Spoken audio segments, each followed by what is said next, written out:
Hey guys! Welcome to another episode of Tandang's Tagalog Toy Reviews, episode number 142. Hello. At ang episode na to ay hatid sa inyo ng Topsy at iba pa dyan sa Tumana at Mikey's Burger House sa Lamuan branch ni Tito Vehe and family. Siyempre, humble oven by Anna. At siyempre, walang kamatayang sweet infusions ni Tita Shawi Nagbuya. Hello sa inyo dyan. Oy, mami, salamat sa patuloy na pag-share, like, and subscribe. Pakishare nyo din, pakishare nyo sa mga tropa nyo. Hello kayo Tito Gary and family dyan sa US. At sa mga utol ko si Bella at si Gory sa US. Kuya Apple din sa mga Tito Bogs at si Ermat na nasa US. Oy, episode number 142. Maraming salamat sa tropa ko si Sir Andrew Raymicua. Salamat sa gift niyo ito. At ang gift natin na to ay boom! McFarlane Bane 2-pack. So nakuha ko kay Sir Andrew Ray. Suki na yan. Hindi ko alam kung may card to eh.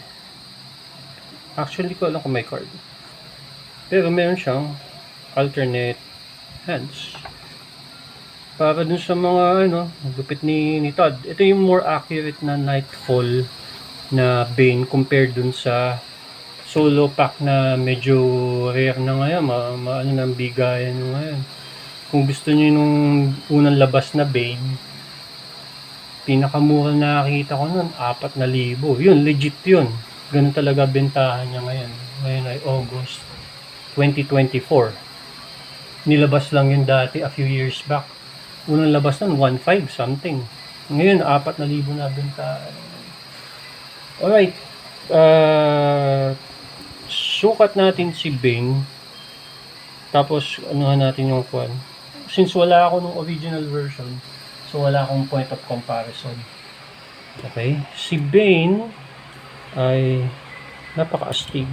Mahilig kasi ako sa Mega Fig. Astig naman talaga. Inaawitan nga ni Andres to. Siya ay 9 inches. 9 inches at may pasobra pa. So malaki siya. Pag itinabi mo siya kay Killer Croc,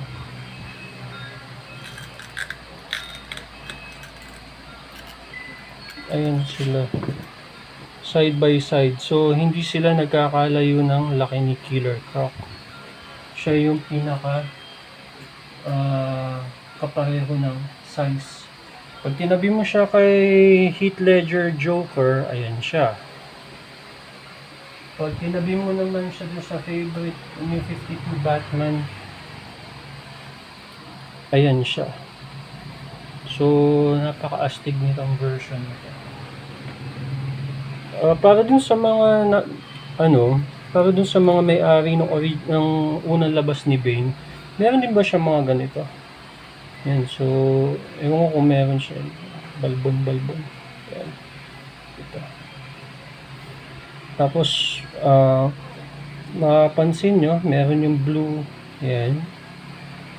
So ang primary colors niya ay gray, black, at blue, at yung kasi meron akong comics nito dati, Nightfall. Hindi ko na maalala. Ayan, so may shading ng... Pero eventually ito, pipinturahan ko yung mga blue. Ewan ko lang, parang hindi ko siya type eh. Naglalaban pa din eh. Pero, yung hello kay Sir Romeo, naanuhan ko nga, may balak akong gawin dito sa mga ugat-ugat niya dito. May nabili ko na yung sinuggest ni Sir Romeo Gonzales. Ma'am, salamat sa iyo. Okay, articulation na tayo. Si Bane ay 360. 360 yan. Yun nga, ayoko kasi sa mga putol to. Yan.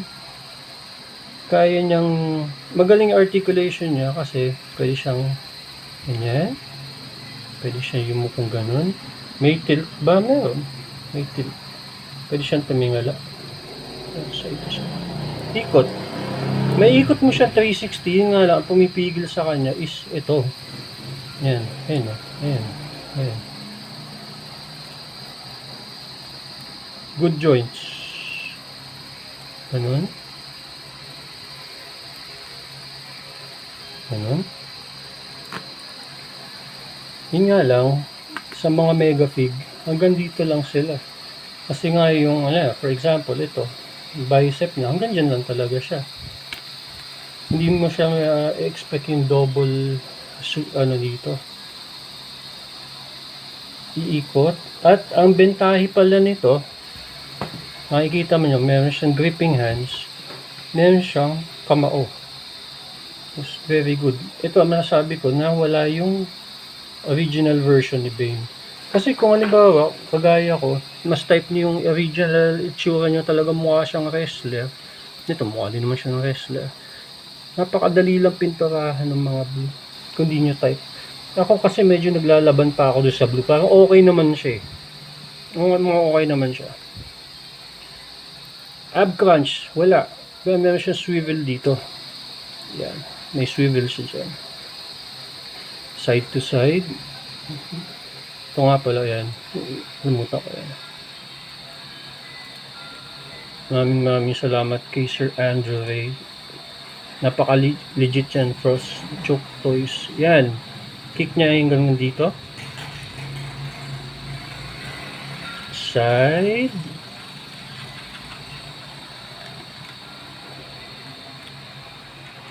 Ayun na sinasabi ko. Ganda. Maayos na maayos.